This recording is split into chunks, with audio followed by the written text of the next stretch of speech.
Well, you know, I mean, every accident's different and every victim's different. But, you know, with a severe trauma like his, I mean, really we're limited on scene from what we can do. So we package him as best we can, check for any injuries that we see, and I mean, really get him in a higher level of care as fast as we can. When we got there, it was the middle of the night. We got there, his motorcycle was in the road, he was in the grass, and he was face down. A civilian saw his bike and called it in, and we got there and working. Just humbling for the most part. You never really experience, and eye-opening, you never really know what someone experiences. I've got to experience a lot of kindness from people, like being in the electric cart at a grocery store, and people ask if I need help when I'm trying to do things on my own. They're like, "Oh, let me help you," and it's really cool to see the other side of people. So on December 26, 2017, I was at my mom's house and we were moving a tractor tire, and the tire fell backwards on me and my husband. It enveloped my body, so I was trapped underneath, and because of the weight of the tire, I could not breathe, and that sent me into cardiac arrest. EMS arrived on scene. They told me it took 6 men to pull the tire off of me.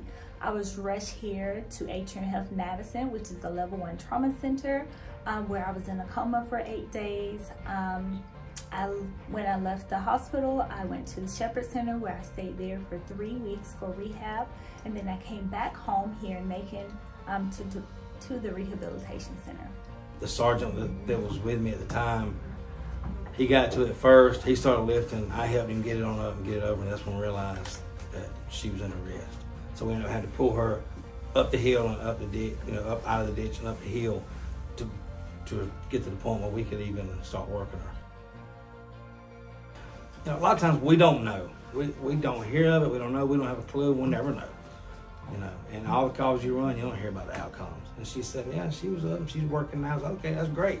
Just kind of blew it off, but I really didn't know what the situation was, how bad it was. And then I get a phone call. Get to come out here and hang out with her now. Yes. And I'm so glad to meet her. I really am. It's enjoyable. There are no words for the moment. They kept everything a secret from me. They did very well. They told us to be quiet. They told you to be quiet. But just to meet the people that was a part of the care team, was able to help me to the hospital in the amount of time that I needed. I wouldn't be able to be here today if it wasn't for them to respond as fast as they did, to think on their feet. All the expertise, all the knowledge, the training, they actually put it to work that day. I just want to say thank you so much. Yes, ma'am. Anytime. I do it 100 times more.